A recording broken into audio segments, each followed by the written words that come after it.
أعوذ بالله من الشيطان الرجيم.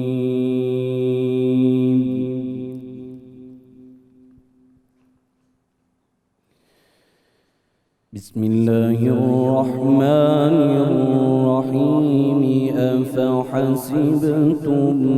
أنما خلقناكم عبثا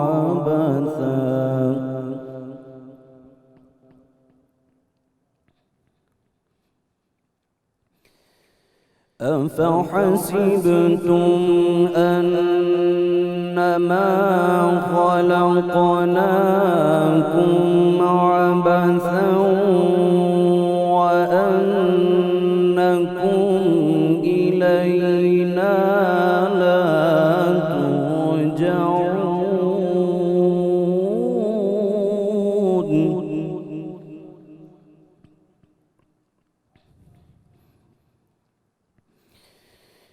فتعالى الله الملك الحق لا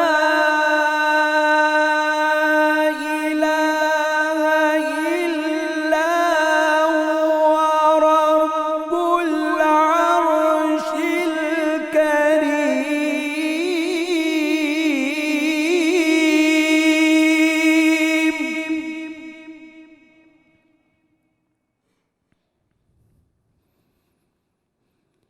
ومن يدع مع الله إلها آخر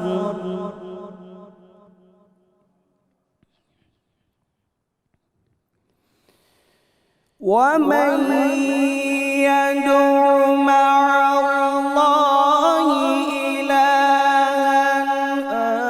آخر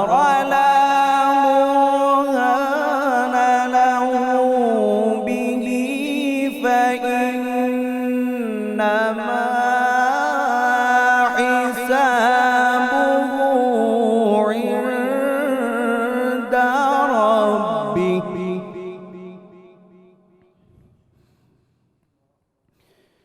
لا برهان له به فإنما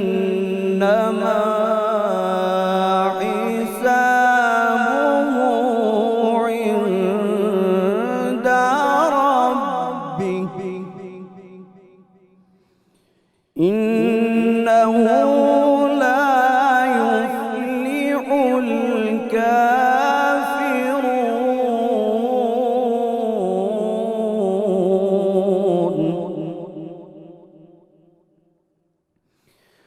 وقل رب اغفر وارحم وأنت خير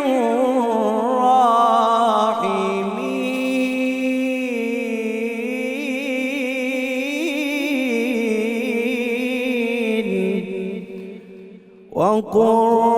رب اغفر وارحم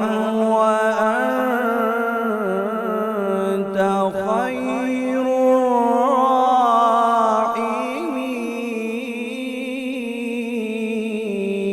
الراحمين. صدق الله العلي العظيم.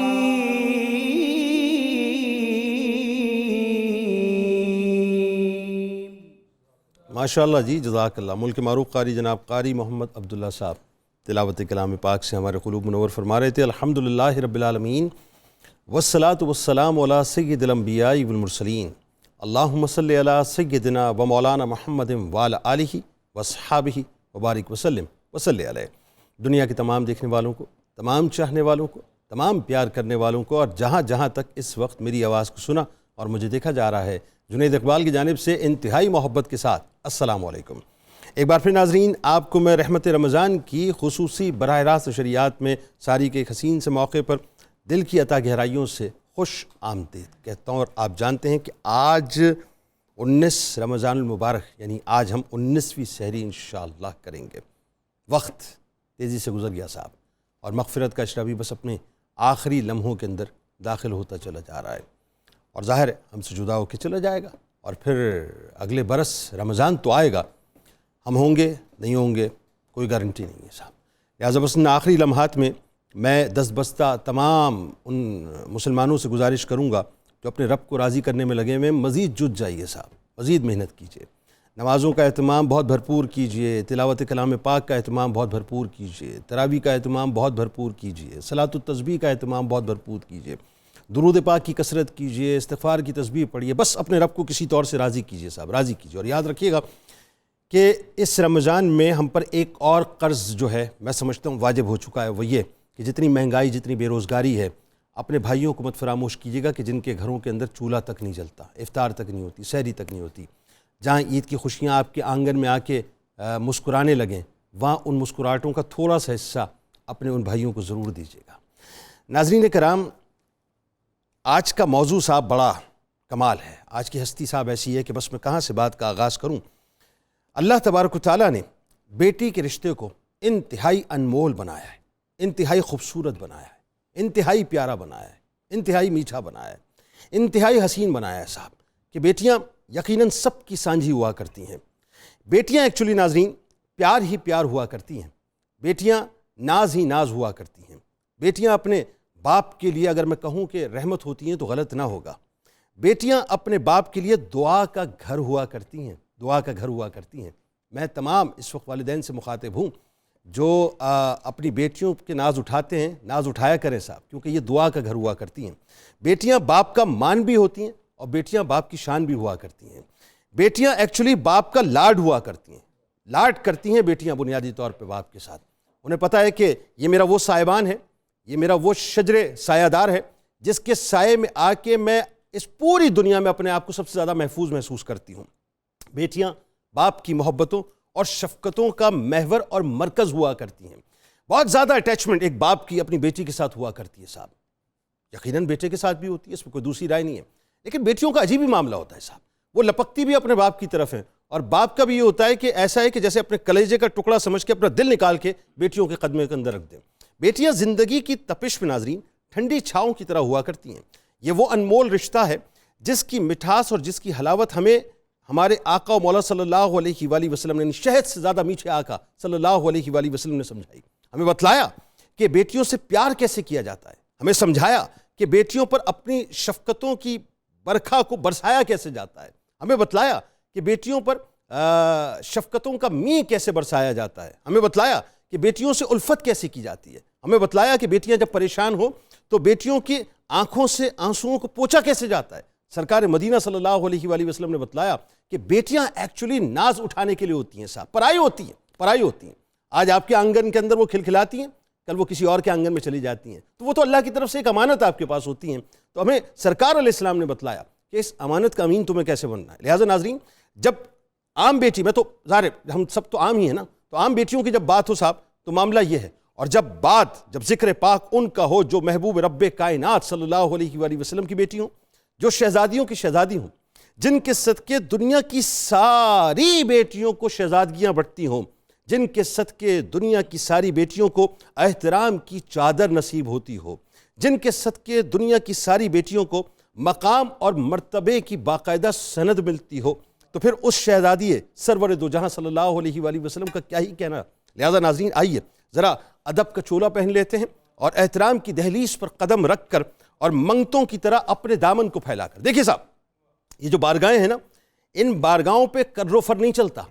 ان بارگاہوں میں تو اپنے دامن کو پسار کے آنا پڑتا ہے، منگتوں کی طرح آنا پڑتا ہے، بھکاریوں کی طرح آنا پڑتا ہے، سائل کی طرح آ کے کھڑا ہونا پڑتا ہے۔ تو آئیے ذرا ادب کی دہلیز پہ قدم رکھنے سے پہلے، احترام کا چولا پہننے سے پہلے اپنے دامن کو پسار لیجیے اور منگتوں کی طرح آئیے اس کائنات کی سب سے عظیم اور سب سے خوشبودار گلشن میں چلتے ہیں، جس گلشن کی خوشبو کی خیرات سارا زمانہ پاتا ہے صاحب، سارا جتنی خوشبوئیں اس کائنات کے اندر بٹی ہیں وہ اسی گلشن کا صدقہ ہیں کہ جس کی مہکار دنیا کے تمام مومنین اپنے وجود میں، اپنے قلب میں، اپنی روح میں بساتے ہیں، جہاں فرشتے بھی حاضری کے لیے قطار در قطار نظر آتے ہیں۔ اس مصطفی گلشن کا ایک حسین ترین اور انتہائی خوشبودار پھول شہزادی رسول سیدہ رقیہ سلام اللہ علیہا ہیں، جن کے مقام اور مرتبے پر ناظرین زمین و آسمان والے اپنے سروں کو جھکاتے ہیں کہ جن کے قبیلے سے بڑھ کر کوئی قبیلہ نہیں،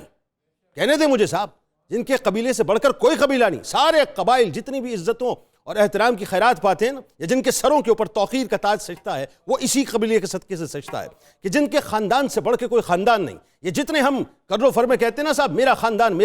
میرا نسب اور میرا قبیلہ اور میرا گروہ، کچھ بھی نہیں ہے، سب فارغ ہیں، جن کو جو کچھ ملا اسی خاندان کا صدقہ ملا، جن کو جو رفتیں ملی اسی خاندان کے صدقے ملی، جن کی نسبتوں سے بڑھ کر کسی کی نسبت نہیں۔ آج ہم اپنی نسبتوں کی بات کرتے، میں فلاں ہوں، میرے فور فادرز، ارے کچھ نہیں تھے صاحب، جو نسبت ملی ہے نسبت مصطفیٰ صلی اللہ علیہ وآلہ وسلم سے ملی ہے، جو اس کائنات کی سب سے عظمتوں اور سب سے رفعتوں والی بارگاہ ہے، جن کے نورانی گھر کو عرش والے بھی سدرہ سے آ کر سجاتے ہیں، فرش والے بھی جن کی توقیر پر اپنے سروں کو انتہائی احترام سے جھکاتے ہیں، جن کے وسیلے سے ہم گناہگاروں کے اعمال سجائے جاتے ہیں، جن کی نظر کرم سے ہم عزتوں کے ساتھ بلائے جاتے ہیں۔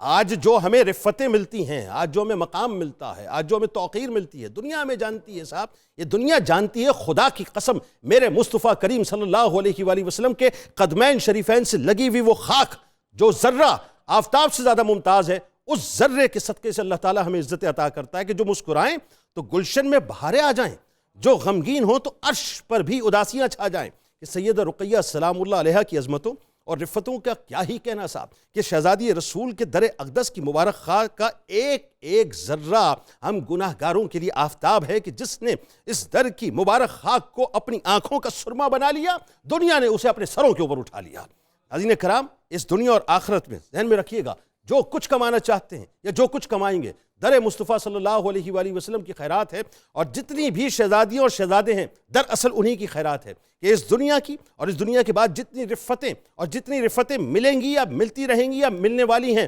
سب کچھ اسی بارگاہ سے بٹتی تھیں، بٹتی ہیں اور بٹتی رہیں گی۔ ناظرین کرام، سیدہ رقیہ سلام اللہ علیہا کی شان عقل سے ماورا ہے، عقل سے ماورا، خدا کی قسم عقل سے ماورا ہے۔ میں کیا، میری علم کیا اور میری علم کی بساط کیا صاحب، میرا فہم کیا، میرے الفاظ کیا اور میرا ادب کیا صاحب، کہ جن کا ادب قرآن پاک بتلاتا ہو، جن کا ادب جبرائیل امی آ کر بتلاتے اور سکھاتے ہوں، جن کا ادب فرشتے بتلاتے ہوں، جن کا ادب کائنات کا ایک ایک ذرہ بتاتا ہو، جو وجہ وجود کائنات کی شہزادی ہیں، جو سیرت و کردار میں انتہائی پیاری ہیں، صورت بھی اللہ نے ان کو خوب عطا فرمائی، جرت و بہادری بھی آپ نے خوب ہی پائی، کہ پھر ماحول کی پاکیزگی اور طہارت پہ ذرا غور تو کیجئے ناظرین، کہ حضرت رقیہ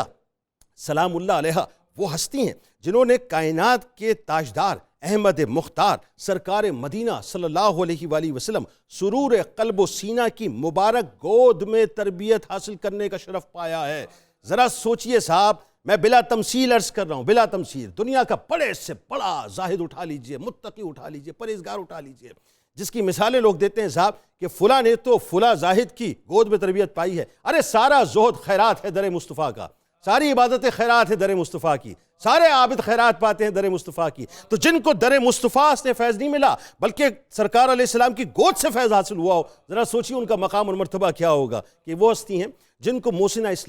اسلام کی خاتون اول، فرسٹ وومن ان اسلام، طیبہ طاہرہ حضرت خدیجہ الکبریٰ سلام اللہ علیہا کی مبارک مامتہ کا سایہ ملا ہو، کہ بلکہ ذرا اس تصور کو ناظرین ذہن میں تلائیں کہ جن کا بچپن اس حجرے میں گزرا جو اس کائنات کی عقیدتوں اور محبتوں کا مرکز ہے، ذرا اس تصور کو تو محسوس کیجئے کہ آپ سلام اللہ علیہا وہ ہستی ہیں جن کی مسکراہٹیں ان کی مسکراہٹوں کا سبب بنی، صاحب جن کی مسکراہٹیں ان کی مسکراہٹوں کا سبب بنی، جن کے صدقے یہ پوری کائنات مسکرایا کرتی ہے۔ پھر ذرا تصور تو کیجئے صاحب، اور ذہن میں اس بات کو ذرا سجانے کی کوشش تو کیجئے کہ جن کے بچپن اور جن کے لڑکپن پر مکے کی فضائیں گواہ ہیں، لَأُقْسِمُ بِهَٰذَا الْبَلَدِ وَأَنْتَ حِلٌّ بِهَٰذَا الْبَلَدِ، اے نبی ہم مکے کی قسم اس لیے نہیں اٹھاتے،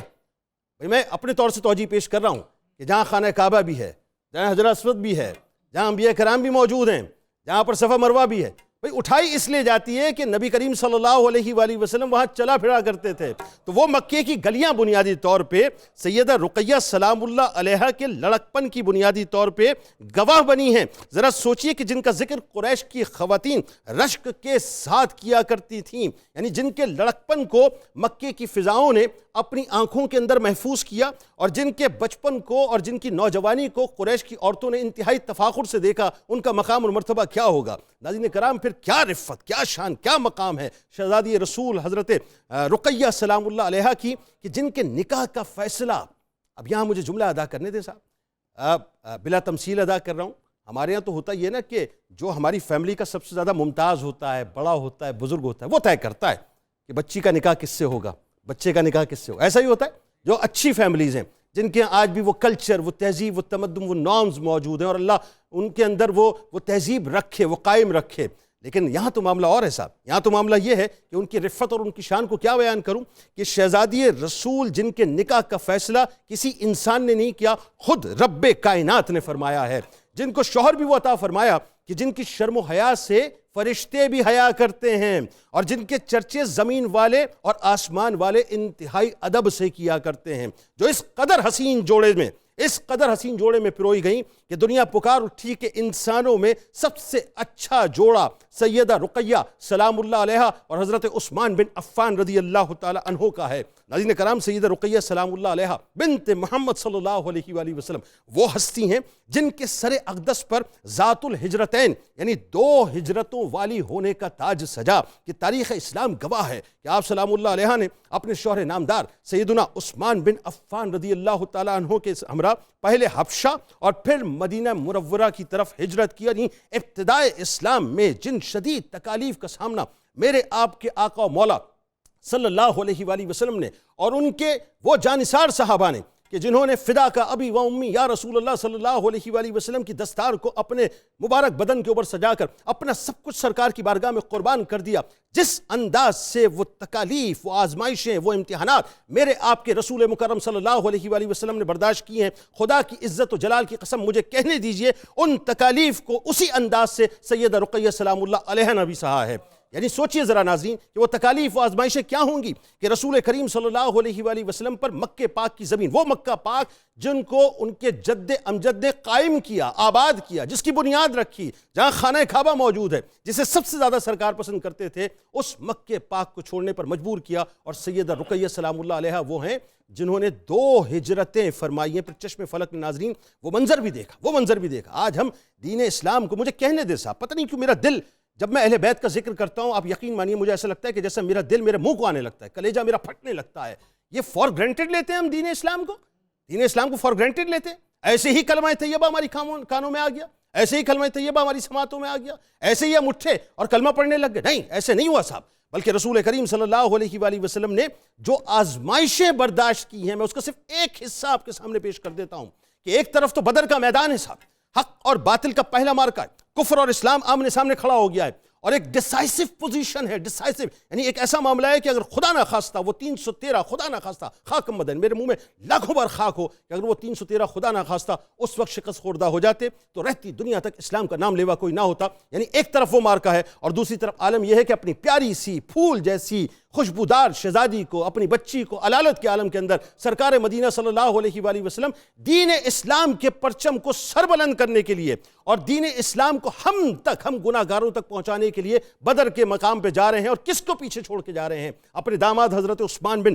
عفان رضی اللہ تعالی عنہ کو. اور ذرا سوچئے کہ کس عظیم ترین آزمائش سے آپ گزارے گئے کہ جس کا ہم تصور نہیں کر سکتے کہ وہاں بدر کا میدان بپا ہے، اور یہاں میرے سرکار جب بدل سے فاتح بن کر پلٹ رہے ہوتے ہیں تو وہ جو خوشی فتح کی تھی وہ آنسوؤں میں کیسے بدل گئی کہ سیدہ رقیہ سلام اللہ علیہ اس دنیا سے چلی گئی. ذرا سوچئے صاحب، ان آزمائشوں کے بعد میرا آپ کا دین میرے آپ کے نبی پاک صلی اللہ علیہ وآلہ وسلم نے ہم تک پہنچایا ہے.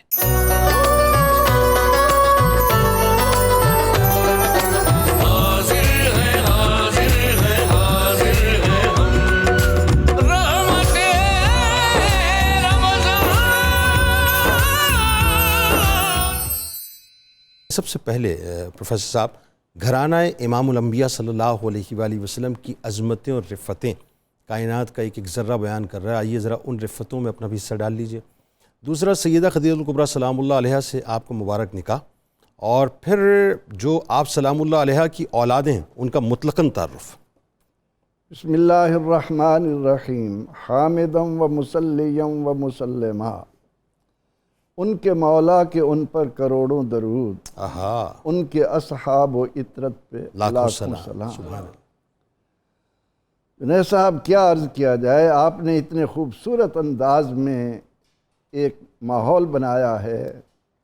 اس کے باوجود بھی اگر کوئی ان عظمتوں کو نہ جان سکے، میری کیا مجال کہ میں ادنا طالب علم ہونے کے ناطے صرف لا اقسم بہذا البلد کی تفسیر بیان کر سکتا ہوں۔ ہائے ہائے ہائے ہائے ہائے، بڑے بڑے علماء کو بٹھا دیں، وہ زندگیاں گزار دیں اس پر کہ لا اقسم بہذا البلد کیا اعلان کر رہا ہائے ہے۔ ہائے ہائے، جس شہر کے کسی بھی گوشے میں محبوب کے قدم لگنے ہیں، آہا، وہ پورے شہر کی فضا اللہ کو اتنی پسند ہے کہ ان کی قسم کھا رہا ہے۔ تو جس گھرانے میں محمد عربی صلی اللہ علیہ وسلم کا قیام ہو، آنا جانا ہو، اس گھر کی عظمتوں کو کون جانے۔ اللہ اللہ، جن لوگوں نے علم میں کمال حاصل کیا، پوچھئے امام بخاری رحمۃ اللہ علیہ سے، وہ فرماتے ہیں کہ ہمارے آقا و مولا صلی اللہ علیہ وسلم جہاں آرام کر رہے ہیں، آہا، آپ کے جسم اطہر سے جو کپڑا لگ رہا ہے، اللہ، اس کپڑے کے ساتھ جو مٹی مس کر رہی ہے، وہ عرش اعلیٰ سے بڑھ کر، بھائی کیا کہنے ہیں پروفیسر صاحب، اللہ آپ کا سایہ سلامت رکھے، کیا مٹی کو خوبصورت بات۔ اتنی عظمت مل رہی ہے، تو گھرانہ مصطفیٰ صلی اللہ علیہ وسلم کی عظمتیں ہمارے جیسے منہ بیان کریں، ہماری ہمت۔ آہا، جن کو علم تھا وہ یہ کہا کرتے تھے کہ ادب گاہست زیر آسماں از عرش نازک تر، نفس گم کردہ می آئین جنید و بایزید جا۔ آپ اس کو اس نقطہ نظر سے دیکھیں کہ جس پہاڑ پر آدم علیہ السلام کے قدم لگے وہ جبل رحمت بن گیا، واہ، جس اونٹنی کو صالح علیہ السلام سے نسبت ہوئی وہ کہاں سے کہاں جا پہنچی، سبحان اللہ، جس پتھر کو ابراہیم علیہ السلام کے قدم لگ گئے وہ مقام ابراہیم بن گیا، بھائی کیا کہنے، جس پانی کو اسماعیل علیہ السلام کی ایڑی سے نسبت ہو گئی وہ آب زمزم بن گیا، آہا، ہاجرہ جن پہاڑوں پر چلی وہ صفا مروہ بن کر اللہ کی نشانیاں بن گئے۔ واہ واہ واہ، تو جو نبی علیہ الصلوۃ والتسلیم کے ساتھ تعلق رکھتے ہوں، قرآن پڑھنے والا دیکھے تو صحیح کہ اصحاب کہف کیا تھے، آہا، ان کے ساتھ ایک کتے کو نسبت ہوئی، اللہ نے قرآن میں کتنی بار اس کا ذکر کیا، پھر اس کو وہ مقام دیا کہ یہ میرے نیک بندوں کے قدموں میں بیٹھا ہے، قیامت کے دن میں اس کو انسان بنا کر جنت میں ڈالوں گا۔ یعنی اصحاب کہف کے قطمیر کو ان کی نسبت کی وجہ سے یہ مقام مل جائے، اتنا مقام مل جائے۔ تو یہاں تو ہم ذکر کر رہے ہیں آقا علیہ السلام کے جگر گوشوں کا، ہم اس گھرانے کا جہاں آپ کا آنا جانا، آرام کرنا، اور جس گھر میں جبریل بغیر اجازت نہ آئے ہوں، صحیح، اور اگر آئیں بھی تو بتانے کے لیے کہ یا رسول اللہ صلی اللہ علیہ وسلم یہ جو آپ کا گھرانہ ہے، سیدہ خدیجۃ الکبریٰ کو بشارت تو دیجئے کہ اللہ نے جنت میں ان کے لیے کیا مقام تیار کر رکھا ہے، ان کے لیے کیا منزلیں طے ہوئی ہیں، ان کو کتنی رفعتیں مل چکی ہیں۔ آقا علیہ السلام کے ہاتھ مبارک کسی صحابی کے بال کو لگ جائیں، وہ زندگی بھر اس کو نہ کٹوائے، بالکل صحیح۔ گھرانہ مصطفیٰ صلی اللہ علیہ وسلم کی عظمت کو کسی نے جاننا ہو تو وہ ذرا حدیبیہ پر نگاہ ڈالے کہ وہاں صحابہ کرام کا جمع غفیر حضور علیہ السلام کی ذات کے ساتھ لگنے والے پانی کو، حضور علیہ السلام کے جسم اطہر سے لگنے والی کسی بھی چیز کو، آپ کے بال مبارک کو کس طرح ایک عبادت کے طور پر سنبھال رہا ہے، تو یہ تو آپ کے جگر ٹکڑے ہیں، یہ تو آپ کی بیٹیاں ہیں، یہ تو آپ صلی اللہ علیہ وسلم کے دل کی راحت ہیں۔ ان گھروں میں یا اس گھرانے کی عظمت اور میں کیا ذکر کروں، جب قرآن خود کہے، اللہ رب العزت فرمائے کہ اے دنیا والو، جب میرے محبوب علیہ السلام کے گھروں کے باہر آؤ تو ان کو اس طرح آواز نہ دینا جس طرح عام لوگوں کو آواز دیتے ہو۔ ان الذین ینادونک من وراء الحجرات اکثرهم لا یعقلون۔ یہاں آوازوں کو بھی پست رکھنا ہے، یاد رکھو تمہاری آواز میرے نبی کی آواز سے اونچی ہو گئی تو تمہارے اعمال برباد کر دوں گا۔ تحبط اعمالکم، اور جو آقا علیہ السلام کی اولاد میں سے کسی کے بارے میں بھی، بیٹے ہوں، آپ کی بیٹیاں ہوں، اللہ نے 4 صاحبزادیاں عطا فرمائیں تو قرآن میں اعلان کیا یا ایھا النبی قل لازواجک و بناتک و نساء العالمین، جن کا اللہ تعالیٰ خود ذکر پاک کرے، ان کی عظمتوں تک کسی کی۔ جنید صاحب، آپ نے کتنے خوبصورت انداز میں ان نسبتوں کو، ان عظمتوں کو لوگوں کے سامنے رکھا ہے۔ ایک وقت تھا جب اس خطے میں لوگ ان باتوں کو سمجھاتے تھے، جب لوگوں کو یہ بتایا جاتا تھا کہ آقا علیہ السلام کے ساتھ نسبت رکھنے والے کیا عظمتیں پاتے ہیں، تو مخدوم جہانیاں جہاں گشت، جہاں بیٹھے وہ نشان بن گیا، جہاں چلے وہ نشان بن گیا۔ اور ان دنوں اس بر صغیر کی نہ معاشی حالت جیسی دنیا میں کسی کی معاشی حالت، ان دنوں یہاں جیسی سیاسی حالت دنیا میں کسی کی تھی، نہ معاشرتی حالت کسی کی تھی، لیکن جب سے ہم نے اس ادب کو پس پشت ڈالا، اس نسبت کو اہمیت دینے سے گریز ہوئے، اس کی وجہ سے آج یہ حالت ہے کہ عام سا اور تو اور ہماری حالت یہ ہو گئی ہے، نامعلوم مدارس میں کس قسم کے لوگ بیٹھ کر دین پڑھا رہے ہیں کہ وہاں سے نکلنے والے حضور علیہ السلام کا ذکر پاک ایسے کرتے ہیں جیسے ایک عام آدمی کا ذکر کیا جاتا ہے۔ اور اس گھرانے کے متعلق،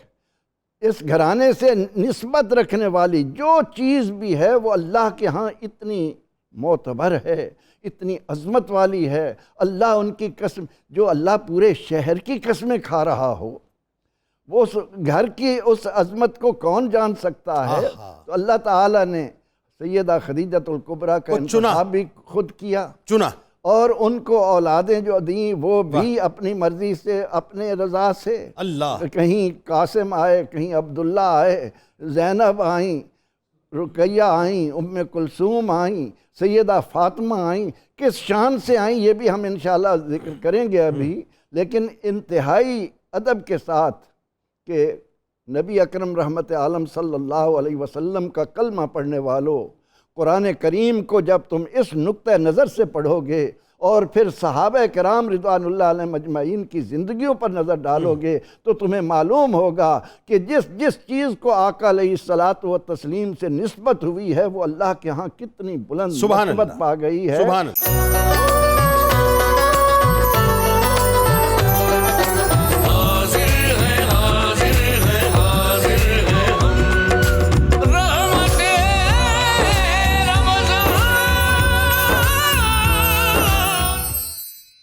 ڈاکٹر صاحب اب آئیے ہم بالکل اس مقام پہ آ جاتے ہیں۔ ماضی میں ظاہر ہے بہت تلخیاں اور تکلیفیں جو ہیں وہ سرکار مدینہ صلی اللہ علیہ وآلہ وسلم نے برداشت کیں اور آپ کی صاحبزادیوں نے بھی برداشت کی۔ ظاہر ہے میں براہ راست چاہتا ہوں کہ ہم بالکل اسی جگہ پہ آ جائیے جہاں پہ حضرت عثمان بن عفان رضی اللہ تعالی عنہ کو چنا گیا باقاعدہ آپ سلام اللہ علیہ کے لیے۔ تو آپ کا نکاح مبارک اور پھر اس جوڑے کے جو فضائل بیان کیے وہ بتائیے ذرا۔ بسم اللہ الرحمن الرحیم۔ بہت خوبصورت باتیں ہو رہی ہیں۔ اللہ تعالیٰ نے ادیان کا اور دین اسلام کا ایک خاص مزاج رکھا ہے۔ دین اسلام کے پورے عمل کے نظام میں، تربیت کے نظام میں اور معیار کے نظام میں محبت اور ادب بنیادوں کے طور پر کھڑے کیے گئے ہیں۔ واہ! جب آپ محبت اور ادب کے راستے سے ہو کر عمل کی طرف بڑھیں گے، کردار کی طرف بڑھیں گے، تربیت کی طرف بڑھیں گے، تو اس میں ایک چاشنی بھی ہوگی، راحت بھی ہوگی اور کاملیت بھی آئے گی۔ سبحان اللہ! اور عمل بور نہیں ہوگا۔ حضور نبی اکرم صلی اللہ علیہ وسلم کی اولاد مبارکہ صرف ادب و محبت کی جگہ نہیں بلکہ ادب و محبت کے ساتھ ساتھ معیار دین کے لیے بھی نمونے کا درجہ رکھتا ہے۔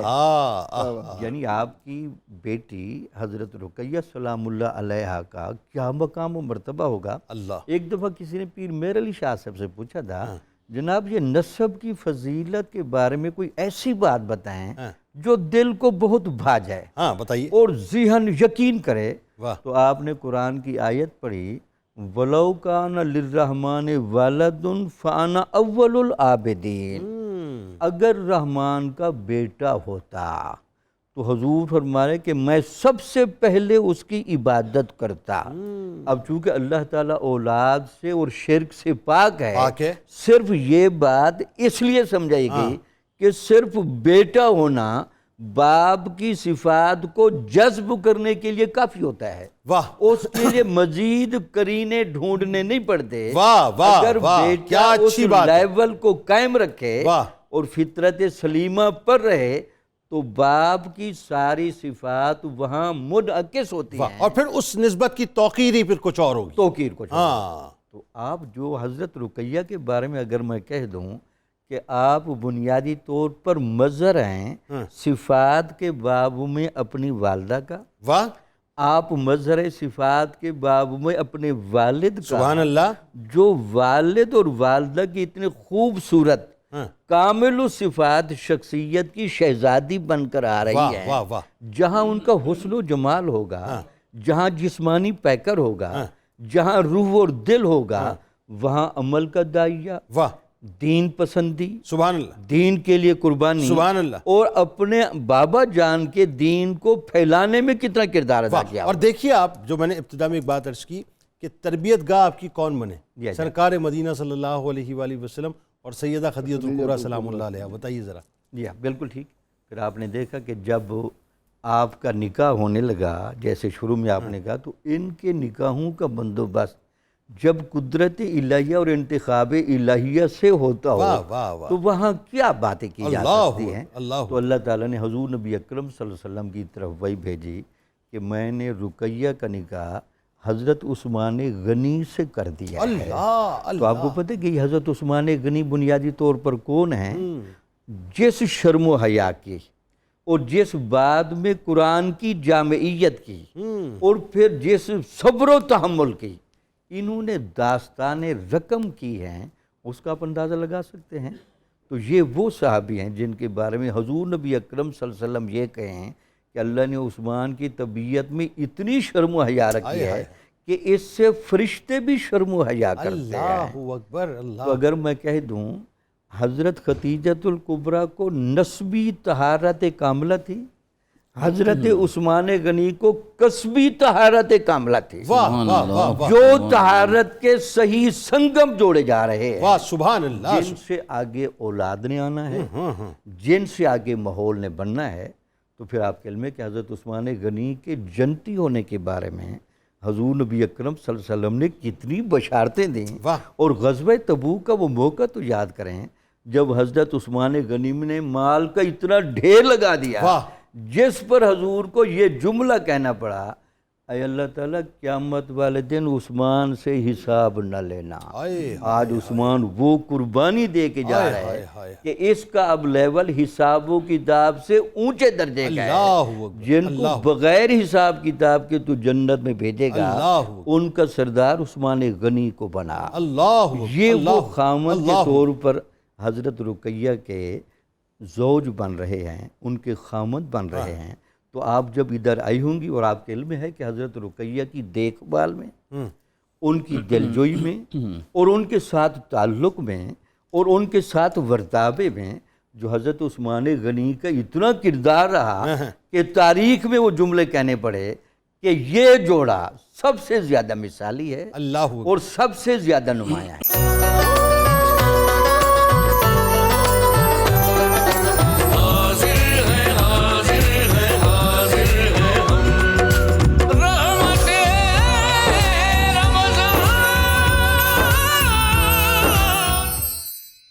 اب آئیے ذرا اس طرف سیدہ رقیہ سلام اللہ علیہ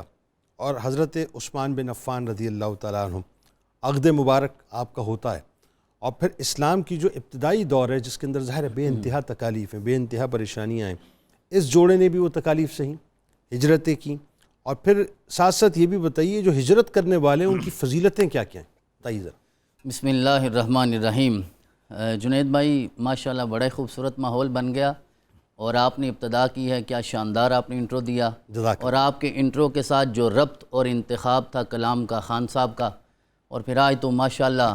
پروفیسر صاحب نے کمال کر دیا، بڑی خوبصورت گفتگو ہو گئی۔ ایسے ہی یہ یقیناً اللہ کی مہربانی سے، اس کی عنایت سے ہے۔ میں دو آیات تلاوت کرنا چاہوں گا مہاجرین کی فضیلت میں۔ اللہ کریم نے ارشاد فرمایا ان الذین آمنوا والذین ہاجروا وجاہدوا فی سبیل اللہ اولئک یرجون رحمت اللہ واللہ غفور الرحیم۔ وہ لوگ جو ایمان لائے، انہوں نے ہجرت کی، اللہ کے راستے میں جہاد کیا، وہ یقیناً یہ سارے عمل اس لیے کر رہے ہیں کہ وہ اللہ کی رحمت سے امید رکھتے ہیں، انہیں یقین ہے کہ وہ اس جہان میں اپنی رحمتیں انہیں عطا فرمائے گا۔ اپنا گھر چھوڑنا اس وقت میں آسان نہیں ہے، اور جو آپ نے اپنی انٹرو میں اشارہ کیا ہے کہ اس زمانے میں صدر اسلام میں گھر چھوڑنا، ان مشکلات کو برداشت کرنا، دین کے لیے قربانی دینا، وہ کتنا مشکل ہوگا۔ اور یہ مہاجرین حبشہ کے لیے دوسری ہجرت جو مدینہ کی وہ بعد میں ہے، مہاجرین حبشہ کے لیے یہ آیت مبارکہ بالکل مصداق کامل بنتی ہے کہ اللہ کریم نے ارشاد فرمایا فَالَّذِينَ هَاجَرُوا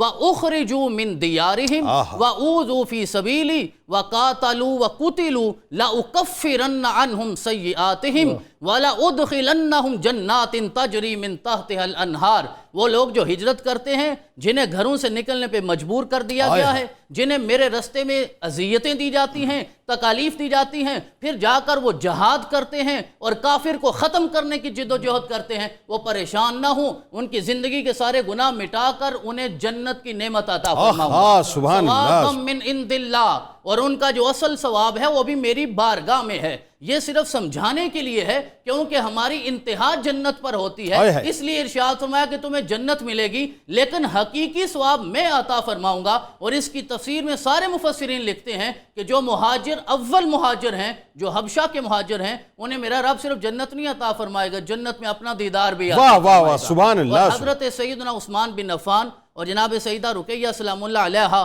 ان ہستیوں کا تعارف جس خوبصورت انداز سے آج آپ نے کروایا ہے، اللہ آپ پہ اپنی رحمتوں کا نزول فرمائے، ہمیں ان سے وابستہ ہونے کی توفیق عطا فرمائے۔ یہ ہجرت، یہ نبوت کا 5واں سال تھا کہ جب کفار مکہ کی طرف سے، قریش مکہ کی طرف سے مظالم حد سے بڑھنے لگے تو میرے آقا نے خود حکم ارشاد فرمایا کہ حبشہ چلے جاؤ، وہاں کا جو بادشاہ ہے، جو نجاشی ہے، میں یقین رکھتا ہوں کہ وہ تمہارے ساتھ حسن سلوک فرمائے گا، تمہارے ساتھ بہتری کرے گا۔ اب ذرا دیکھیے، نجاشی نے اگر مسلمانوں کے ساتھ، مومنین کے ساتھ حسن سلوک کیا ہے تو میرے آقا نے پھر اس کا نماز جنازہ بھی غائبانہ طور پہ پڑھایا ہے۔ میرے آقا نے احسان کا بدلہ احسان سے اتارا ہے، یہ دنیا کے احسان ہیں، آخرت میں میرے رسول کیا عطا فرمائیں گے، اللہ کی جناب سے کیا نصیب ہوگا۔ تو رسول اکرم نے حکم ارشاد فرمایا کہ تم حبشہ کی طرف ہجرت کرو، تو پہلی ہجرت میں صرف 11 مرد اور 4 عورتیں، 15 لوگوں نے پہلی ہجرت کی تھی، اور ان 15 لوگوں میں ابتدان جو سب سے پہلے نکلے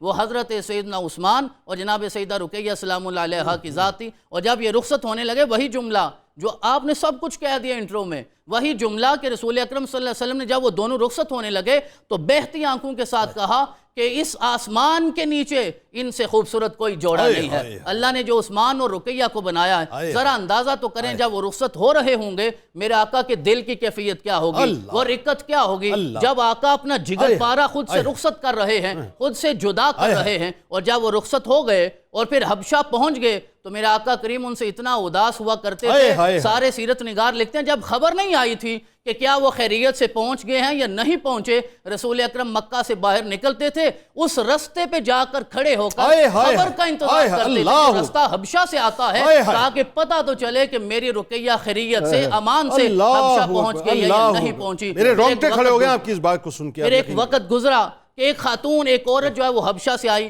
رسول اکرم کی بارگاہ میں حاضر ہوئی، میرے رسول نے سب سے پہلا سوال یہ کیا، ذرا یہ تو بتاؤ میرے عثمان اور میری رقیہ کا حال کیا ہے، وہ کس حال میں ہے؟ تو مسکرا کے عرض کرنے لگی آقا آپ کے قدموں پہ میرے ماں باپ قربان ہو جائیں، میں نے ایک بار دیکھا تھا کہ جناب رقیہ سواری پہ سوار ہیں اور حضرت عثمان سواری کے ساتھ پیچھے پیچھے چل رہے ہیں اور ان کی خدمت کر رہے ہیں۔ میرے آقا کریم علیہ التحیۃ والسلام مسکرائے اور آپ نے ارشاد فرمایا اللہ انہیں اپنی مصاحبت عطا فرمائے، اللہ انہیں اپنی سنگت عطا فرمائے، اللہ اپنی قربت عطا فرمائے، کیونکہ عثمان جناب لوط علیہ السلام کے بعد پہلا شخص ہے جس نے اپنے اہل و عیال کے ساتھ ہجرت کی ہے۔ دو باتیں یہاں ذرا اس پہ ذرا خاص طور پہ ذرا روشنی فرمائیے۔ ایک بات کہ سرکار مدینہ صلی اللہ علیہ وآلہ وسلم نے مطلب کن امتحانات سے اپنے آپ کو گزارا ہے، کن آزمائشوں سے، اس کو ہم الفاظ میں بیان، یعنی اپنے جگر پارے کو بھیج دینا، اپنے داماد کو بھیج دینا، یہ کوئی کم سودا نہ تھا صاحب، اور یہ پہلی ہجرت ہو رہی ہے، یعنی ابھی کچھ پتہ نہیں ہے کہ آگے ہونے والا ہے۔ بالکل صحیح۔ دوسری بات سیدنا عثمان بن عفان رضی اللہ تعالیٰ عنہ، بھائی وہاں تو کوئی نہیں تھا نا دیکھنے والا، لیکن اس عورت نے دیکھا اچکتی ہوئی نگاہ سے اور اس کے ذہن میں یہ بات رہ گئی، لیکن آگے کیا کردار عثمان بتلایا اور احترام شہزادی رسول بتلایا، نسبت مصطفیٰ کا احترام ہے نا جی، نسبت مصطفیٰ کا احترام۔ پھر ایک خبر پہنچی حبشہ میں کہ رسول اکرم صلی اللہ علیہ وسلم حرم میں نماز کروا رہے تھے، جماعت کروا رہے تھے، اور آقا سورۃ النجم کی ان آیات کی تلاوت کر رہے تھے۔ آخری آیات ہیں جن میں اللہ نے وہ سجدہ تلاوت کی آیت ہے کہ اللہ کریم نے حکم ارشاد فرمایا سجدہ کرنے کا۔ اب ذرا اندازہ کیجئے، جب حضرت داؤد علیہ السلام زبور پڑھتے تھے اور میرے رب نے حکم دیا ہے سارے پرندوں کو کہ ہوا میں ٹھہر کے میرے داؤد کے ساتھ زبور پڑھو، تو جب صاحب قرآن پڑھتا ہوگا تو پھر حال کیا ہوتا ہوگا۔ تو رسول اکرم نے جب وہ آیت پڑھی، آقا نے سجدہ کیا، تو حرم میں بیٹھے ہوئے سارے کفار بھی رسول اکرم کے پیچھے سجدے میں جھک گئے۔ ان کے سجدہ کرنے سے یہ گمان پیدا ہوا کہ شاید یہ مسلمان ہو گئے ہیں۔ تو خبر حبشہ پہنچی، حبشہ والوں نے سوچا اگر وہ مسلمان ہو گئے ہیں تو ہمیں واپس جانا چاہیے۔ یہ ہوا تھا بنیادی طور پر۔ جب واپس آنے لگے تو رستے میں خبر آئی کہ نہیں، وہ ابھی اپنے دین پہ قائم ہے۔ وہ رعب اور کیفیت ایسی تھی کہ بے خود ہو کر رسول اکرم صلی اللہ علیہ وسلم کی تلاوت سے وہ بھی سجدے میں گر گئے تھے۔ جب رسول اکرم کی بارگاہ میں حاضر ہوئے، ان کے مظالم میں مزید اضافہ ہو گیا، تو آقا کریم نے دوبارہ حبشہ کی طرف ہجرت کرنے کا حکم دیا۔ اور عموماً تو ہم یہ کہتے ہیں کہ حضرت جناب سیدہ رقیہ سلام اللہ علیہ ذوالہجرتین ہیں کہ آپ نے 2 ہجرتیں کی، ایک حبشہ کی طرف، ایک مدینہ کی طرف۔ حقیقت میں انہوں نے 3 ہجرتیں کی ہیں، 2 حبشہ کی طرف اور ایک مدینہ کی طرف۔ اور جب رخصت ہونے لگے، جناب عثمان نے رسول اللہ کے قدموں میں ہاتھ رکھ کے عرض کیا، آقا ہجرت آپ کا حکم ہے، میں تیار ہوں، لیکن وہاں آپ کا دیدار نہیں ہوتا، وہاں آپ کی زیارت نہیں ہوتی۔ تو میرے آقا نے اس آیت مبارکہ کی تلاوت فرمائی۔ آپ نے ارشاد فرمایا، اللہ کا حکم ہے جو میرے رستے میں ہجرت کرتا ہے دنیا میں بہتر کروں گا اور آخرت میں اس سے بڑا اجر عطا فرماؤں گا، لہذا آخرت کے اجر کی خاطر تم ہجرت کرو۔ پھر وقت آیا، رسول اکرم مدینہ تشریف لے گئے اور پھر وہ حاضر ہوئے۔ بس کر دیجئے سید صاحب، ایسے لگ رہا ہے جیسے کلیجہ منہ کو آ جائے گا، بس کر دیجئے۔ آپ یقین مانیے، میں تو ناظرین کرام، میں آپ کو بتا نہیں سکتا، اس وقت میں جو پروگرام میں بیٹھا ہوں، یہ ایسا جیسے سینہ بھاری ہو گیا، دل بھاری ہو گیا۔ مطلب آپ نہیں بیان کر سکتے صاحب سرکار مدینہ صلی اللہ علیہ وآلہ وسلم کے اوپر آئی ہوئی تکالیف کو، ان آزمائشوں کو۔ اب ذرا سوچئے نا کہ ایک تو مطلب سن کے ایسا لگتا ہے جیسے صاحب کہ کسی نے پہاڑ ہمارے اوپر جو ہے وہ اس وقت رکھ دیا ہے۔ اب ذرا سوچئے کہ یہ بات یہاں تک رکی نہیں ہے۔ مطلب ہوتا ہے نا، ہم تو آج بلبلا اٹھتے ہیں، کوئی خدا نخواستہ ذرا سی تکلیف آ جائے، چونٹی بھی کاٹ جائے، کانٹا بھی لگ جائے پاؤں میں، ہم بلبلا اٹھتے ہیں، شکوے شکایتیں کرتے ہیں نا اللہ سے، معاذ اللہ، کہ اللہ تو نے یہ کیوں کر دیا، یہ کیوں کر دیا، میں ہی ملا تھا، یا میرا ہی گھر ملا تھا، یا میری بیٹی ملی تھی، یا میرا ہی بیٹا ملا تھا۔ ارے سرور دو جہاں جن کے لیے کائنات کو بنایا ہے، کائنات کو بنایا، ایک دفعہ صرف آسمان کی جانب دیکھ لیتے سارے فرشتے نصرت کے لیے آ جاتے، لیکن آپ نے ایسا نہیں کیا، آزمائشوں سے اپنے آپ کو گزارا، نہ صرف خود گزرے، اولادیں بھی گزری۔ اب ذرا سوچیے، شہزادی رسول سیدہ رقیہ سلام اللہ علیہ جب مدینہ پاک ہجرت کرتی ہیں، سیدنا عثمان بن عفان رضی اللہ تعالیٰ عنہ ہجرت کرتے ہیں، اس کے بعد کن آزمائشوں سے وہ گزرے، ہمارے ساتھ جڑے رہیے، لوٹ کے آپ کو بتلاتے ہیں۔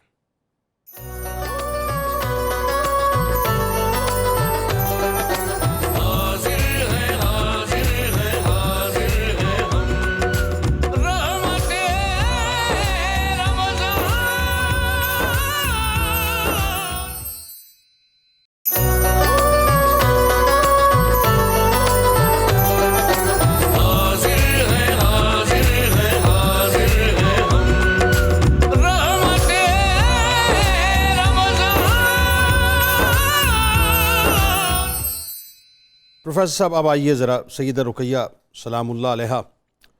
کی جو آزمائشوں کی اور امتحانات کی ایک اور منزل ہے اس طرف چلتے ہیں، بلکہ رسول کریم صلی اللہ علیہ وآلہ وسلم کی بھی ظاہر یہ آزمائشوں اور امتحانات کی منزل ہے،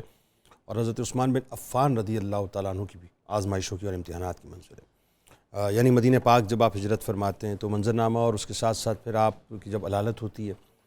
اور پھر وہ موقع کہ سرکار مدینہ صلی اللہ علیہ وآلہ وسلم کے حکم سے حضرت عثمان بن عفان رضی اللہ تعالیٰ عنہ مدینہ پاک میں ٹھہرتے ہیں، اور وہاں بدر کے مقام پر رسول کریم صلی اللہ علیہ وآلہ وسلم جو ہیں وہ جاتے ہیں، اور سیدنا عثمان بن عفان رضی اللہ تعالیٰ عنہ کے سر اقدس پر بدری ہونے کا تاج جو سجتا ہے، بتائیے ذرا۔ حضور نبی اکرم رحمت عالم صلی اللہ علیہ وسلم نے اپنی شہزادیوں کے ساتھ اتنا پیار فرمایا تاکہ اہل عرب کو معلوم ہو کہ تم نے جن بچیوں کو اپنے اوپر بوجھ سمجھ رکھا ہے، جن کے لیے اللہ تمہیں حکم دے رہا ہے کہ لا تقتلوا اولادکم خشیۃ املاق، یہ تو اللہ تعالیٰ کی رحمت ہیں اور امت کے لیے اتنی غنیمت ہیں کہ جو قوم ان کی تربیت کی طرف توجہ دے کر انہیں صالح راہ پر چلائے گی، اس قوم کا مقابلہ کوئی اور قوم نہیں کر سکے گی۔ واہ واہ واہ۔ حضور علیہ الصلاۃ والتسلیم اس لیے اس معاشرے میں جہاں بچیوں سے نفرت کی جاتی تھی، آپ کو یہ سن کر حیرت ہوگی کہ آپ رحمت للعالمین ہیں۔ صحیح۔ مکے والوں نے اتنا ستایا، کبھی بد دعا نہیں دی، بالکل ٹھیک۔ بلکہ مکے والے دعا کر رہے ہیں کہ اللہم ان کان ھذا ھو الحق من عندک فامطر علینا حجارۃ من السماء، لیکن حضور علیہ السلام وہاں پر بھی ان کے لیے رحمت بن کر آڑ ہیں۔ بالکل۔ لیکن بیٹی کے معاملے میں جب آپ کو کسی نے تکلیف دی ہے تو وہ آپ نے برداشت نہیں کی، اس پر اس تکلیف دینے والے کے لیے آپ کی زبان اقدس سے ایسے الفاظ نکلے جو اس کی دنیا اور آخرت کو برباد کر کے رکھ گئے۔ بالکل ایسا ہے۔ یہی منظر ہے کہ جب آپ کی یہ شہزادی ہجرت کر کے مدینہ منورہ آتی ہیں، 2 ہجری کا واقعہ ہے، بیمار ہو جاتی ہے، اور میں سمجھتا ہوں قرآن و سنت کے مطالعے کی روشنی میں کہ اللہ کی حکمت تھی۔ اللہ تعالیٰ نے حضور علیہ السلام کی بدولت عثمان ذی النورین کو جو مرتبہ و مقام دینا تھا، ان کو ذو النورین بنانا تھا، اور یہ جو مرتبہ و مقام دینا تھا کہ حدیبیہ کے مقام پر اللہ کے نبی علیہ السلام اپنی پوری کمائی عثمان پر لٹانے کے لیے تیار ہو جائیں، ایسا مرتبہ و مقام آنا تھا حضرت عثمان رضی اللہ عنہ کا کہ ان کے ہاتھ کو اللہ کے نبی علیہ السلام نے اپنا ہاتھ فرمانا تھا، پھر اس ہاتھ کو اللہ نے اپنا ہاتھ قرار دینا تھا۔ سبحان کی اللہ، حکمتیں تھیں۔ کیا بات! تو صرف اس بات کی طرف نظر رکھنی ہے کہ جو تعلق اللہ کے محبوب کو اللہ کے ساتھ ہے، ما ینطق عن الہوی ان هو الا وحی یوحی کے مطابق جو زبان اقدس سے نکل رہا ہے وہ آپ کا نہیں ہے، وہ اللہ کا ہے۔ بے شک، بے شک۔ اب جب وہاں آپ بیمار ہوئیں تو بیماری شدید سے شدید تر ہوتی چلی گئی۔ اسی دوران جیسے آپ نے اپنے انٹرو میں خوبصورت انداز میں بتایا کہ ایک طرف اسلامی ریاست کے وجود کا تحفظ ہے، اس کو برقرار رکھنا ہے، اور دوسری طرف جگر کا ٹکڑا بیمار ہے، تکلیف میں ہے۔ حضور نبی اکرم رحمت عالم صلی اللہ علیہ وسلم کی تمام معاملات پر گہری نظر ہے، اور آپ صلی اللہ علیہ وسلم جب ساتھیوں کو لے کر بدر پر جانے کے لیے رخصت ہوتے ہیں تو عثمان رضی اللہ عنہ سے، جن کے پاس آپ کی وہ صاحبزادی ہے کہ ایک مرتبہ حضور نبی اکرم رحمت عالم صلی اللہ علیہ وسلم نے اپنی عادات مبارکہ کے مطابق کوئی ہدایہ آتے، تحائف آتے تو اپنی بیٹیوں کو بھلاتے نہیں تھے، انہیں مقدم رکھتے، اور حضرت اسامہ رضی اللہ عنہ کے ہاتھ جب آپ نے ہدایہ بھیجے عثمان رضی اللہ عنہ کے گھر، جب وہ واپس آئے تو اللہ کے نبی علیہ السلام فرماتے ہیں اسامہ جوڑی دیکھی؟ آئے ہائے ہائے ہائے آئے ہائے، ایسی جوڑی کہیں نظر آئی؟ وہی کیا بات! سبحان اللہ۔ اللہ کے نبی علیہ السلام بیٹیوں کے ساتھ محبت کا یہ جو منظر امت کو عطا کر رہے ہیں اس پر نظر ہونی چاہیے۔ سبحان اللہ۔ آپ صلی اللہ علیہ وسلم چلنے لگتے ہیں، عثمان رضی اللہ عنہ سے فرماتے ہیں کہ اسامہ بھی تمہارے ساتھ یہاں رہے گا، اور تم نے بھی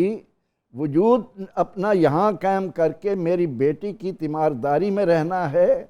ہوگے یہاں شمار کیے جاؤ گے میرے ساتھ۔ اللہ اللہ اللہ، رہنا تم نے یہاں ہے۔ اللہ اکبر۔ یہ ہے عظمت مصطفیٰ صلی اللہ علیہ وسلم کا ایک پہلو۔ اچھا، اس میں قطع کلام کی معذرت، ایک تو یہ پہلو ہو گیا، لیکن اس کے ساتھ ساتھ سر دست آپ یہ بھی بیان فرما دیجئے گا،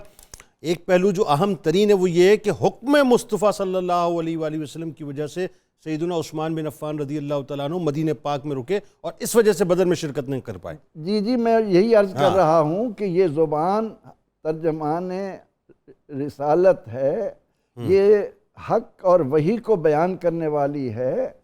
یہ اس زبان سے نکلی ہوئی بات ہی اہل ایمان کے لیے درجہ رکھتی ہے۔ اور پھر یہ کہ آپ صلی اللہ علیہ وسلم فرما رہے ہیں کہ عثمان تم نے یہاں رہنا ہے لیکن تم بدری صحابہ میں شمار کیے جاؤ گے۔ واہ! آپ وجود کے ساتھ وہاں نہیں، وہاں دشمن کی تلواروں کے مقابلے میں آپ ان کا مقابلہ نہیں کر رہے۔ اللہ! حکم رسول صلی اللہ علیہ وسلم مانتے ہوئے آپ مدینہ منورہ میں موجود ہیں، لیکن بعد میں جب آپ کی حضور علیہ السلام کی بیٹی اور عثمان رضی اللہ عنہ کی بیوی وصال فرما جاتی ہیں اور حضور علیہ السلام کو فتح نصیب ہوتی ہے، آپ حضرت زید بن حارثہ رضی اللہ عنہ کو بھیجتے ہیں کہ جا کر اطلاع دو کہ ہمیں اللہ نے مدد فرما کر کامیابی دی۔ یہاں ذرا مجھے ایک بات اور سمجھائیے گا، حضرت عثمان بن عفان کی بات ہو رہی ہے، اس کا مطلب یہ ہے کہ دو ایسی فضیلتیں جس میں بظاہر آپ کی ایبسنس ہے، اور دونوں ہی معاملات کے اندر ایک طرف ظاہر ہے آپ دین اسلام کے ایک بہت بڑا یوں کہہ لیجیے کہ بڑا ایک فیصلہ کن مرحلہ ہے صلح حدیبیہ کا، اور آپ نمائندہ بن کے جو ہے وہ جا رہے ہیں اسلام کے، اور دوسری طرف جو ہے رسول کریم صلی اللہ علیہ وآلہ وسلم کی شہزادی کی تیمارداری کے لیے آپ بیٹھے ہیں۔ ان دونوں بظاہر مطلب آپ کی ایبسنس ہے دونوں مواقعوں پر، لیکن دونوں ہی مواقعوں پر آپ کو جو اس کی فضیلت ہے مواقعوں کی، وہ رسول کریم صلی اللہ علیہ وآلہ وسلم نے اسی طرح سے عطا فرمائی، ایسا ہی ہے؟ کیونکہ وہ حضور علیہ السلام کی اطاعت میں ہیں۔ ہاں، من یطع الرسول فقد اطاع اللہ، وہ اللہ کی اطاعت ہے۔ اس لیے آپ دیکھیں کہ وہاں جتنے صحابہ رضی اللہ عنہم ہیں وہ یہی اعتراض نہیں کرتے کہ یہ تو ہمارے ساتھ شامل نہیں تھے، آپ ان میں غنیمت میں ان کو برابر حصہ دے رہے ہیں، ان کو برابر شمار کر رہے ہیں۔ انہیں معلوم تھا کہ زبان رسالت ہی وحی الہی ہے، اس پر عمل کرنا ہی ہماری دنیا اور آخرت کی نجات کا سامان ہے، اور پھر آپ نے مال غنیمت میں ان کو بدری صحابہ کے برابر رکھا، اور ساری زندگی صحابہ رضی اللہ عنہ بدری صحابہ کی طرح ان کا احترام کرتے رہے، اور جب نبی اکرم رحمت عالم صلی اللہ علیہ وسلم تشریف لائے اور آپ نے اس بات کو سنا تو بالکل ٹھیک ہے۔ اچھا، اب اس میں ذرا پروفیسر صاحب کی بات تو بڑی خوبصورت ظاہر ہے، اور منقطع کرنے کو دل نہیں کرتا، لیکن وقت بھی ظاہر ہے سمٹا ہوا رہتا ہے۔ سرکار مدینہ صلی اللہ علیہ وآلہ وسلم نے اس جوڑے کے حسن کی تعریف کی، اس کا مطلب یہ ہوا کہ جتنے حسین اللہ تبارک و تعالیٰ نے حضرت عثمان بن عفان رضی اللہ تعالیٰ عنہ کو بنایا تھا، حسن جو ہے وہ حضرت رقیہ سلام اللہ علیہ کو بھی اسی انداز سے عطا ہوا، اور دونوں ہی حسین تھے اپنی جگہ۔ اچھا، اب بات یہ ہے کہ سرکار علیہ السلام کا بدر میں ہونا، اب یہ ذرا تھوڑا لوگوں کو تصوراتی طور پر سمجھائیے کہ کتنا کٹھن اور کتنا مشکل ترین مرحلہ تھا، اور ظاہر کفر کا اور اسلام کا پہلا مارکہ ہے، اور سیدہ رقیہ سلام اللہ علیہ کا وصال پاک ہونا، اور پھر وہی بات ہے کہ جب آپ واپس تشریف لاتے ہیں تو آپ علیہ الصلوۃ والسلام کو جب یہ خبر ملتی ہے، اور آپ جب قبر اطہر پہ جاتے ہیں اور پھر سیدہ کائنات بھی جاتی ہیں، تو وہ جو غم کا سا سما ہے اس کو ذرا بیان کیجیے۔ بسم اللہ الرحمن الرحیم۔ حضرت عثمان غنی رضی اللہ تعالیٰ عنہ کے حوالے سے جو آپ بات کر رہے تھے، تو میں نے گزارش کی تھی، ایک ہوتی ہے طہارت نسبی اور ایک ہوتی ہے طہارت کسبی، یہاں دونوں سنگم جمع ہیں۔ وہ جو ایک بات اور بھی میں اشارہ کر رہا ہوں، حضرت عثمان غنی رضی اللہ تعالیٰ عنہ کو بدری صحابہ میں شمار کرنے کی ایک وجہ تو لازماً یہی تھی کہ اطاعت رسول ہی اطاعت الہی ہے، لیکن ساتھ اس میں یہ بھی سمجھانا ہے کہ یہ جو نیت ہوتی ہے نا، اگر آپ نے کسی کام کی پکی نیت کر رکھی ہے اور اس میں کچھ موانعات آ گئے تو نیت عمل کے ثواب کو کھینچ لائے گی۔ واہ واہ واہ، کیا اچھی بات ہے ڈاکٹر صاحب، یہ ہے کہ کیا اچھی بات کہ یہ جو نیت ہوتی ہے یہ بعض اوقات عمل سے بھی افضل ہوتی ہے۔ یعنی اس کی مثال میں آسان کر کے لوگوں کو اگر سمجھانا چاہوں، اور آپ بلکہ آپ سمجھائیے کہ اگر کسی کی در مصطفیٰ صلی اللہ علیہ وآلہ وسلم کی حاضری کی نیت ہے اور وہ کسی وجہ سے نہیں جا پا رہا اور تڑپ رہا ہے وہ یا تڑپ رہی ہے وہ، تو اس کو اس حاضری کا ثواب مل جائے گا؟ حاضری کا ملے گا لامحالہ، اگر اس کو موقع نہیں مل رہا، لیکن اس کو ایک پکی خواہش ہے۔ بلکہ یہاں ایک اور حدیث بھی میں لے آؤں، حضور نبی اکرم صلی اللہ علیہ وسلم سے کچھ صحابہ نے عرض کیا، یا رسول اللہ، یہ صاحب استطاعت بندے تو حج کر لیں گے، لیکن یہ جو غرباء اور فقراء ہیں ان کو حج کا ثواب کیسے ملے گا؟ تو آپ نے فرمایا کہ ان کو اپنے اپنے علاقے کی مساجد سے وہی پیار کرنا چاہیے جو خانہ کعبے سے کیا جاتا ہے۔ اگر یہ اپنے علاقے میں موجود مساجد کے ساتھ وہی ادب کا، وہی احترام کا، وہی نماز کا اور وہی پیار کا تعلق رکھیں اور مسجدیں آباد رکھیں، وہ قیامت والے دن حیران ہوں گے کہ یار ہم تو خانہ کعبہ گئے نہیں، لیکن خانہ کعبہ جانے کا حج کا ثواب ہمارے نامہ اعمال میں اس لیے ہے کہ یہ جو مساجد ہے نا، یہ بھی بنیادی طور پر چھوٹے چھوٹے خانہ کعبہ ہیں۔ وہ بڑا خانہ کعبہ ضرور ہے، لیکن ان کے ساتھ بھی ادب کا، پیار کا، تعلق کا وہ رشتہ رکھنا چاہیے، تاکہ جو غربا یہ سمجھتے کہ پتہ نہیں قسمت میں حج نہیں آیا، عمرہ نہیں ہے، تو ان کو وہ ثواب یہاں ملے گا۔ کیا اچھی بات۔ تو یہ حضرت عثمان غنی کی سیرت سے ہمیں سبق ملا۔ اسی وجہ آپ نے فرمایا کہ وہ صلح حدیبیہ میں بھی نہیں تھے، لیکن چونکہ ان کی ساری نیت اور ان کا سارا پروگرام تھا، لیکن اطاعت نبوی بھی ہو رہی ہے اور نیت کا ثواب بھی مل رہا ہے۔ سبحان اللہ۔ تو ایک تو یہ اندازہ ہوا. دوسرا آپ کے علم میں ہے کہ ہمیشہ یاد رکھیں انبیاء کا جو سیرت و کردار ہوتا ہے اور حضور نبی اکرم صلی اللہ علیہ وسلم کا جو ایک پیٹرن تھا، ایک طرف ہے اپنے گھر کا مسئلہ، ٹھیک ہے، ایک ہے دین کا مسئلہ. واہ کوئی شک نہیں کہ دونوں کو بیلنس سے چلانا چاہیے، واہ، لیکن دین کے کام کو آپ کو ترجیح دینی پڑے گی. یہ بھی ایک دین تھا اور اپنے گھر والوں کی قربانی دینی قربانی دینی پڑے. دیکھ رہے ہیں کہ بیٹی بہت اداس ہے اور پھر اس پر تکلیف کی نوعیت دیکھیں، والدہ صاحبہ بھی نہیں ہے علالت اور عمر بھی کوئی اتنی زیادہ نہیں زیادہ عمر ہے، نہیں. تو اس کے باوجود جو پھر وہ جو تکالیفیں ہجرت حبشہ کی وہ برداشت کر کے آئی ہیں، جی جی، تو حضرت رقیہ بھی حضور کو غزوہ بدر کی طرف جاتے کس نگاہ سے دیکھ رہے ہوں گے، ہائے ہائے، لیکن آپ کی نگاہیں پیغام دے رہی تھیں، بیٹی ہم جو انبیاء آتے ہیں، ہائے ہائے، ہم دین لے کر آتے ہیں، شریعت لے کر آتے ہیں. ہمیں بنیادی طور پر انسان کو جو اللہ کو بھول گیا ہے اس کو سیدھے راستے پر لگانا ہے. یہ ساری قربانیاں میری سیرت میں اس لیے جمع کی گئی ہیں کہ کل میں سید الانبیاء جو قرار پاؤں تو میں بالفعل بھی نظر آؤں کہ واقعی آزمائش کی جس جگہ سے گزر کے آ رہے ہیں یہ کام صرف محمد الرسول اللہ کا تھا. بلکہ یوں کہیے کہ آزمائش کی جس جگہ سے گزارے جا سکتے تھے اس جگہ سے آپ گزارے گئے اور اس کے لیے باقاعدہ اسوہ متعین کر کے گئے. یہ کیا وجہ تھی کہ حضور نبی اکرم صلی اللہ علیہ وسلم یہ جو کہتے تھے الفقر فخری، کچھ نہ ہونا یہ میرا فخر ہے. تو یہاں ذرا حالات کی سنگینی دیکھیں، مارکہ کتنا سخت ہے، پہلا اور پہلا مارکہ ہے، پہلا مارکہ، اور حق کو باطل کے لیے فرق کرنے کی جگہ ہے. جی، ادھر آپ کی بیٹی اتنی شدید بیمار ہے، جی، لیکن اس کے باوجود بھی آپ جا رہے ہیں تو ہمارے سننے والے لوگ تکالیف آ جاتی ہیں، پریشانیاں آ جاتی ہیں. ہمیشہ یاد رکھنا ہر چیز پر کمپرومائز کر لینا، لیکن دین اور عقیدے پر کمپرومائز. سب بہت اچھی بات کر رہے ہیں، اس بات کو کھولیے ذرا. جی ہاں، آج ہم یہ جو کمپرومائز کر جاتے ہیں یہی تو وجہ ہے کہ ہمارے ہاں مسائل گھروں کے بن گئے، بیوی نہیں مانتی، بچے نہیں مانتے، مسائل مشکل ہو گئے. جی، پہلے تو یہ ہے کہ تربیت کا کوئی گوشہ نظر انداز نہیں کرنا چاہیے، بالکل ایسا، لیکن اگر حالات بن جائیں تو آپ نے ہمیشہ کھڑا دین کے ساتھ دنیا کے قربانی پھر جتنی بڑی سے بڑی دینی پڑ جائے اس پہ گھبرانا نہیں ہے، اس پر گھبرانا نہیں. یہ آپ اسوہ دے کر جا رہے ہیں کہ میری بیٹی بہت تکلیف میں ہے اور یہ بہت میری اطاعت شعار ہے، میری محبوبہ ہے.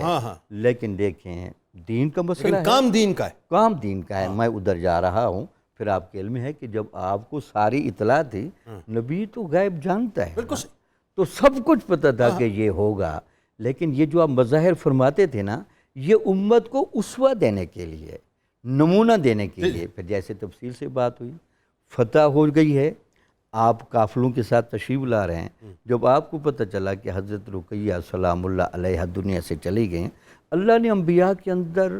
صبر کا اور ضبط کا وہ پہاڑ رکھا ہوتا ہے. اگر آپ یہاں اشک بار نہ ہوتے آپ کر سکتے تھے، لیکن یہ بھی فطرت انسانیت کے لیے نمونہ بننا ضروری تھا. پھر آپ نے دیکھا کہ حضرت فاطمہ الزہرا کو ساتھ لیا، اس قبر پر گئے. ایک والد کا اپنی بیٹی کے ساتھ جو تعلق ہونا چاہیے وہ صرف تعلق دنیا میں نہیں، دنیا سے جانے کے بعد بھی ہونا چاہیے. ہم عام طور پر اپنی اولادوں کو دنیا سے جانے کے بعد بھول جاتے ہیں، والدین کو بھول جاتے ہیں. حضور نے وہ بھی اسوہ دیا. پھر وہاں جو کیفیت تھی، آپ جب دعا کر رہے ہوں گے تو آپ اللہ کو کیا کہتے ہو گے؟ میں تیرے دین کی قربانی کے لیے گیا اور ادھر میری بیٹی تیری طرف آ گئی. اے اللہ تعالیٰ اس میری بیٹی کو کمال راحت دینا، اس کو خدیجۃ الکبریٰ کی گود میں بٹھا دینا، پھر میری آنکھیں ٹھنڈی کرنا. حضرت فاطمہ الزہرا بھی آپ کو پتہ ہے اشک بار ہے. تو حضور نبی اکرم صلی اللہ علیہ وسلم اپنی چادر کے ساتھ حضرت فاطمہ کی آنسو پوچھتے ہیں. یہ جو مظاہرہ تھا یہ انسانی فطرت کے لیے نمونہ کامل بننا تھا. سر اگر صرف اسی موقع کو ہم سمجھ لیں نا، صرف اسی موقع، صرف اس موقع کو، یہ جو موقع ہے، باقی تو سارے جو آزمائشیں و قربانیاں آپ نے دیں، صرف اسی موقع کو سمجھ لیں تو اپنے آپ سے ہمیں نفرت ہونا شروع ہو جائے ڈاکٹر صاحب کہ ہم تو بڑے آسائشوں میں دین کی باتیں کرتے ہیں، بڑا پرتعیش زندگی گزارتے ہوئے دین کی بات کرتے ہیں. اچھا اب آئیے ذرا، ظاہر یہ تو ذکر پاک سیدہ رقیہ سلام اللہ علیہ کا. اب آئیے ذرا سرکار دو جہاں صلی اللہ علیہ وآلہ وسلم کی دیگر اولاد امجاد کی بارگاہ میں بھی ہم ہدیہ تہنیت پیش کرتے ہیں، ہدیہ عقیدت پیش کرتے ہیں. میں چاہوں گا کہ سرکار علیہ السلام کے جو شہزادے ہیں ان شہزادوں کے فضائل بیان کیجیے. جنید بھائی، اللہ کریم نے رسول اکرم علیہ تحیۃ و ثناء کے نکاح کا جو انتخاب فرمایا جناب خدیجۃ الکبریٰ السلام علیہا کے ساتھ، تو میں اس جملے سے بات شروع کرنا چاہوں گا کہ جناب سیدہ خدیجۃ الکبریٰ السلام علیہا آپ کی عظمت و فضیلت کی بات کیا ہے کہ اللہ کریم نے جناب خدیجہ کو اپنا محبوب تب عطا فرمایا جب محبوب 25 سال کا ہے. جوان محبوب،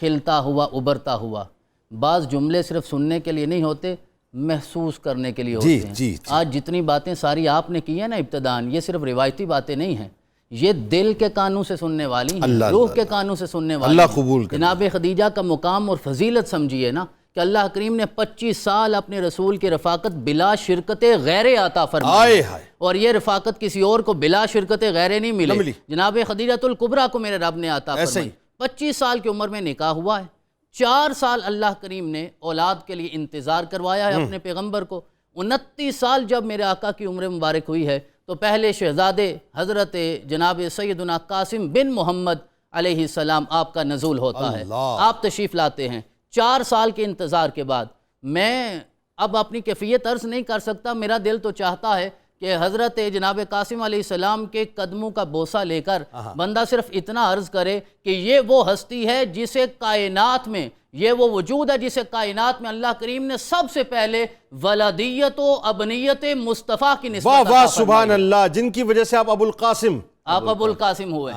اور 4 سال بعد اللہ کریم نے یہ تحفہ عطا فرمایا. بس وہ جو امتحانات کا تذکرہ ہو رہا ہے، پھر امتحان آ گیا. ایک روایت یہ کہتی ہے کہ آپ ابھی چلنے کے قابل ہی ہوئے تھے، اللہ کریم نے واپس بلا لیا. اور ایک روایت یہ کہتی ہے کہ آپ اتنے بڑے ہو گئے تھے کہ گھوڑے پہ سواری کر سکتے تھے، اللہ کریم نے اس کیفیت میں واپس بلا لیا. ایک روایت یہ کہتی ہے کہ 2 سال عمر تھی تو آپ کو واپس بلا لیا گیا. رسول اکرم علیہ تحیۃ و ثناء کو جس طرح آپ نے اشارہ کیا کہ انہی کی نسبت سے آپ کو ابو القاسم کہا جاتا ہے. ابھی ہم بار بار ادب کی بات کر رہے ہیں، ہم احترام کی بات کر رہے ہیں. میرے رسول نے احترام سکھایا ہے اپنی امت کو، ادب سکھایا ہے. آپ نے ارشاد فرمایا کہ میری امت یہ کوشش تو ضرور کرے کہ میری کنیت اور میرے اسم ذاتی کو جمع نہ کرے. یعنی کوئی انسان ایسا نہ ہو قیامت والے دن مجھے ابو القاسم محمد کہا جائے گا، لہذا کنیت اور میرے اسم ذاتی کو جمع نہ کیا جائے. یہ احترام کا تقاضا ہے، یہ ادب کا تقاضا ہے، یہ رسول اکرم کی نسبت کے لحاظ کا تقاضا ہے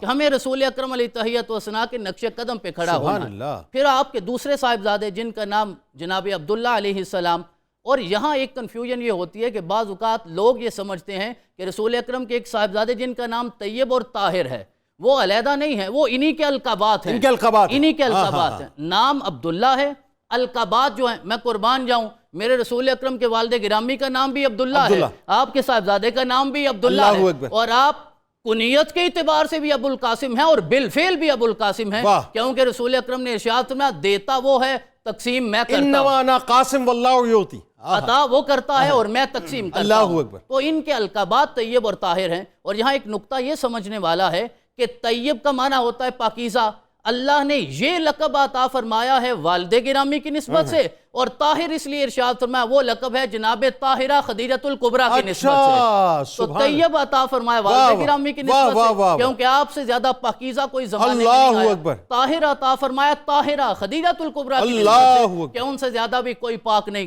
طیب کا معنی بھی پاک ہی ہوتا ہے، طاہر کا معنی بھی پاک ہی ہوتا ہے. پھر اللہ کا حکم آیا، آپ کو بھی اٹھا لیا گیا. پھر ایک واقعہ یہ رونما ہوا، جناب عبداللہ جب رخصت ہوئے تو مکے کے چوک میں کھڑے ہو کے عاص بن وائل نے کہا مکے والوں مبارک ہو، نعوذ باللہ، یہ ابتر ہو گئے، بے نسل ہو گئے، مقتوع نسل ہو گئے. اب میرا رب بھی تو اپنے محبوب سے اتنی محبت کرتا ہے، جناب نوح کو خود جواب دینا پڑتا تھا، سارے انبیاء کو. یہ کوئی علیحدہ قصہ ہے، لیکن جب میرے رسول کو تکلیف ہوتی تھی جواب میرا رب ارشاد فرماتا تھا. کہا جبریل جاؤ جا کے کہہ دو انا اعطیناک الکوثر فصلی لربک وانحر ان شانئک ھو الابتر.